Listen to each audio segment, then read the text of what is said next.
Alrighty, guys, thank you for clicking on the video. Please like and subscribe. Link to Patreon, ways to support me are in the comment section. That being said, this was my conversation on Clubhouse with a Muslim apologist named Baghdadi. Now, my mic volume is a little low, but the reason why I'm sharing this conversation is I want you to hear some of the ridiculous responses that he gave to my questions and how he responded to being backed into a corner. No matter who I ask, I never get a good answer. What's up? What's up? Baghdadi, does Allah have literal hands or metaphorical hands?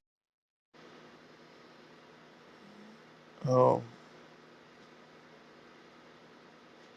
mm, mm, I mean, it depends on how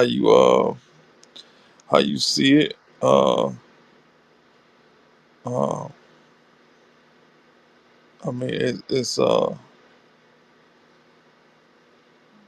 Allah has control, and therefore that's what the hand represents, control. So But if yeah. you're an athlete, for example, you have to affirm that Allah has two hands and both his hands are right, but you're not allowed to say that's metaphorical. Well, why I'm not allowed to say that? It's built into the creed. You're also not allowed to say that they are like human hands. No, there's nothing like Allah, so of course we can't say it's Allah is like this or this is like Allah. So there's nothing like Him. But I can say metaphorical. There's nothing against me saying it's metaphoric. Now, if I gotta be careful if I say it's literal, then I have to be careful how I would say that because I've heard people say it's literal, but it's not like our hands. It's different. I've heard that explanation. But me personally, I wouldn't say it was literal. I would say it's it's a figure of speech. The thing just to remember is if you take the metaphorical route, there is a large group of Muslims that would say you're no longer Muslim and that puts you There's outside of just the. Salafis, just Salafis. They ain't nobody. So Salafi Muslims ain't nobody. They ain't nobody. Okay. And what is They your just Wahhabi. They really Wahhabi. The Salafi movement came from the Wahhabi movement. It's not that big a movement really. It's like it's smaller than Shafi. It's it's not a big movement in the Sunni madhab anyway. But they see everything literal. So they're very literal in their interpretation and understanding of everything. So so that's so them. like for example when it says that Allah on the throne and he descends to the lower heaven, is that literal or metaphorical? That's a hadith. So it don't matter. It's a hadith. Do you reject the hadith? No, I don't. I don't reject the hadith. Just don't. Rejecting this one outright? What's your justification? No, rejecting it. I'm saying it's like it don't matter.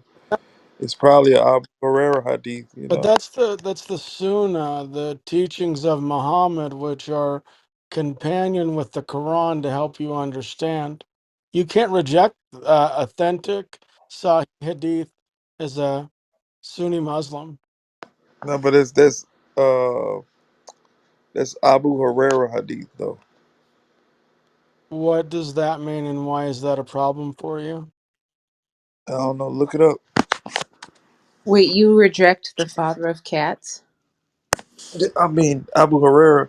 I'm not and I've had this issue with the Salafis where we went back and forth about Abu Huraira, but I don't think Abu Huraira was a a truthful person. I think his claims are unbelievable, and he say a lot of dumb shit. So I don't really believe Abu Huraira is really really got that from the prophet. But Okay, that's so just if me. there's a hadith that says narrated by Abu Huraira, blah blah blah, and it's graded Sahih. Yeah, yeah, they grade a lot of his Abu Hurairah hadith Sahih, but Okay, I don't. Yeah, I don't. so you override the grading. You're No, like, if I it's don't. Abu Hurairah, unless you can find other Sahabas saying the same thing, I don't. I don't take it seriously. She was just asking, like, you as a Muslim in 2024 are then throw out Sahih Hadith that Bukhari or Muslim said were authentic, and we're just trying to figure out how. Because it's Abu Hurairah. So what? Do you okay? Abu Hurairah, he was The father of Muslim. cats, He was yes. Muslim for about 2 years during the life of the Prophet, where he was around the Prophet, and this man claims to have heard more sayings of the Prophet than all the Sahabas combined, including the Sahabas that were around from the beginning of his prophethood, including his wife. It just don't make sense. The man, I just think he just was saying stuff that he thought sounded good, saying the prophet said this, prophet said that, and it don't make sense that he would. And then there's a hadith where, and I guess people were questioning him about all his narrations of hadiths, and so he had to make himself seem special. And there's hadiths where there's a couple of hadiths where he's justifying him memorizing so much, you know, and it's just like, yeah, really, I don't believe him. Okay. Yeah, So, like James was saying, like, if he's in the collection of Bukhari, Sahih Muslim, all of that, for you, you say, don't care.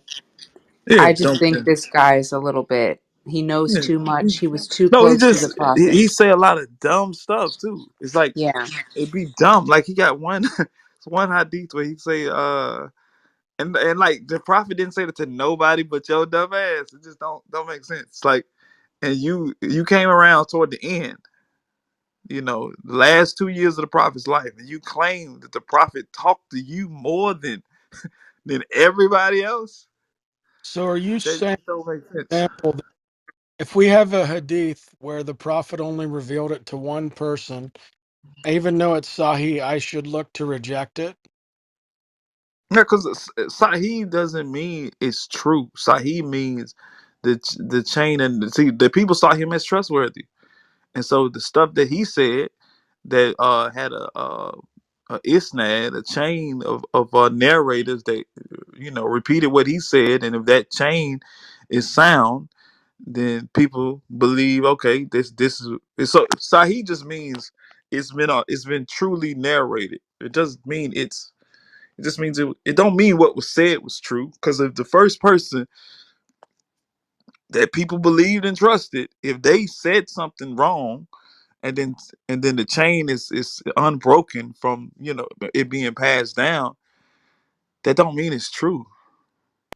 So yeah, it could be graded Sahih That's because everybody in the chain is. But what if the first person made it up? that's worse because they rejected like over 500,000 hadith, and I think like Bukhari left with what, like close to 6,000, somewhere around that number. And if a Yeah. lot of those are, bad and not authentic, then I don't even know what anybody says about the science of hadith. It seems like it's a bust. No, but if you just Abu Hurairah's just his history, like he was, first of all, he was Jewish. He was a Jew. Then he became Muslim. Why is Um, it he and was a Jew who became a Muslim?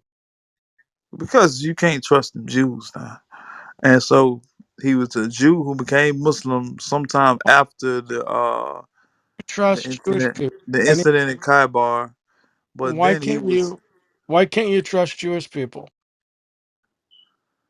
uh, even the Bible say don't trust him. So Where? Jesus told you to not trust In himself? Jeremiah, no, the Bible Are say you aware they that they. Jeremiah? is an Israelite. Yeah, but they say they all practice deceit. All humans practice deceit. Yeah, yeah. Yeah. I was Yeah. talking about them particularly. And the Quran say most of them are untrustworthy. That's what the Quran say. It say except for a few of them. See, I don't Okay. I Well, don't get that, Baghdadi, because in Islam there is something known as taqiyya, and you can actually lie to somebody for what you believe their benefit or will benefit the situation. So I don't know that you can like really take this shot at Jewish people. No, that's not what. That's not even what takia is. Takia is when you're in danger. When you're in danger, or somebody else is in danger, and you fear harm coming to you or somebody else, you can lie to protect them or protect yourself. Am I in? That's what takia is. Takia isn't just lying, just to lie. Takia is if you got a gun to my head and you say, you ask me whatever, I can tell you whatever I think you know you need to hear, so you won't kill me. Or if you say, or if you coming after my a friend of mine or my brother, I and just you say, I just want to. Did he just run past you, or is he in there? And I say, nah, he ain't in there. Yes, He went that way. I can lie and say he went that way, so you can go thing, look but for him that way. hold on. I get That's what. what. I just want to ask a clarification. Am I in danger of hellfire being a Christian? mm. I mean, y- it depends. It depends on what So kind of Christian you are. I'm a Christian who believes in the Trinity. Am I in danger of hellfire from your view? It depends on what kind of Christian you are. It depends on what you know. It depends on whether you know better, and you just you just stubbornly clinging to I've false. You clinging to falsehood knowingly. You just I've refuse read. to accept. Are you truly dumb enough to actually believe the Trinity? Then, if you dumb enough to actually believe it, I think God will have sympathy on you. But if you just clinging to it because you like the way it sounds and you don't want to be accountable for your wrongdoing, then Okay, yeah, you're gonna be accountable. let's try it like this. I reject Allah as a false god and Muhammad is a liar and not a prophet of God. Does that statement put me in danger of hellfire? It depends on if you dumb enough to really believe that, or you just saying that I know because you just hate the truth. Either you secretly know that this is the truth, but you hate it and you fighting against it, so or let you dumb enough to really believe that. let's So say I really it's one believe or it. the other. I do. Now that you know I really believe it, does that put me in danger of hellfire? You're gonna be judged according to how you live your life, what you do. Which, if you truly believe that what you're doing is right and what you believe is right, then Allah is merciful. But now that you have to really live according to what you believe is right. Like you believe that Bible is right, and you truly believe is perfect as it is. You got to follow that Bible lock step. And if you don't, then yeah, you at risk of going to hell. Yeah. So the question is that if hell is the worst place imaginable, no one wants to go there. It's punishment and torture. Wouldn't you want to lie to me to keep me out of the worst place imaginable, given that you can do that to save people or save yourself? It seems No, like I can't trick you into it. I can't trick you. I have to. You have to. That would be. Then you would do it insincerely, right? I can't trick you into it. I have to tell you exactly what it is, and then you have to accept or reject it. what about omitting information? Like you just don't give me all the information because you know if I do, I'll reject Allah and Muhammad. Would you just No, give me part of the no, all of no, no. I mean, the information is good. All of it's good.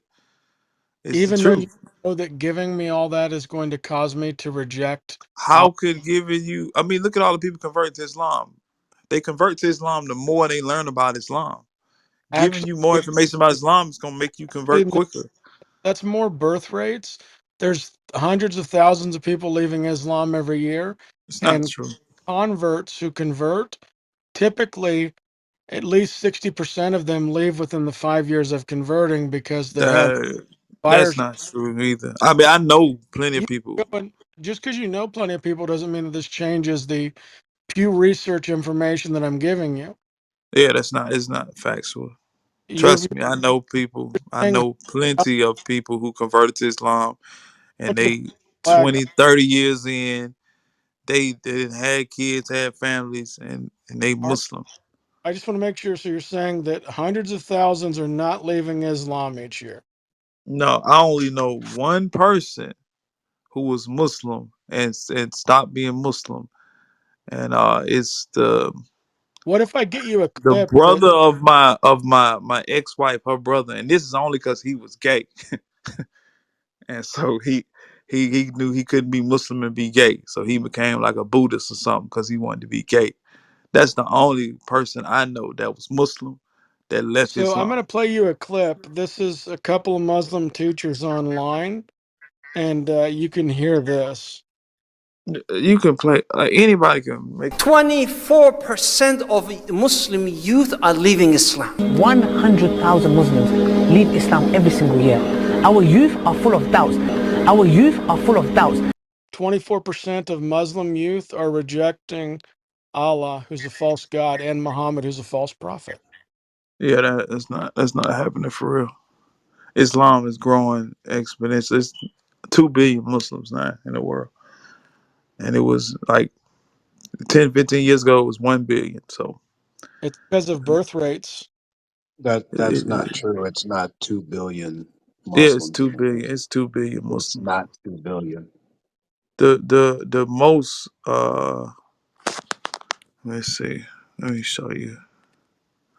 And you can jump in, Yeah, DL. I appreciate you letting me have a conversation. 2 billion Muslims in the world.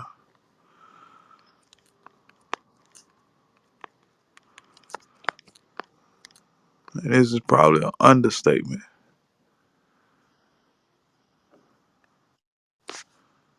Yeah. Right here, 2.18 billion or more than 25% of the world population are Muslim. In 2023, population of Muslims worldwide already exceeds 2 Actually, billion. this What's just pulling it what's up. the source? What's the source? Uh, What's this, Wikipedia Baghdadi says there is 2.3 billion Christians and there's 1.9 billion Muslims. Christians are 31% of the population. Muslim is 4.9% of the population. I just Google uh Well, you're doing a population fallacy anyway. I'm not saying that Christianity is right because there's more Christians. I'm saying Christianity is right because Jesus Christ is God. Alrighty, guys. Thank you for watching. Links to the Patreon, PayPal in the description. Please comment, like, and share this video. That helps with the algorithms. Also, any support that you guys send my way monetarily, what I do with that is I put that in towards equipment. I put that into things to help set aside time to do more apologetics work and reaction videos to share the gospel of Jesus Christ to not only Muslims but to others around the YouTube sphere. Once again, thank you for watching and take care of each other.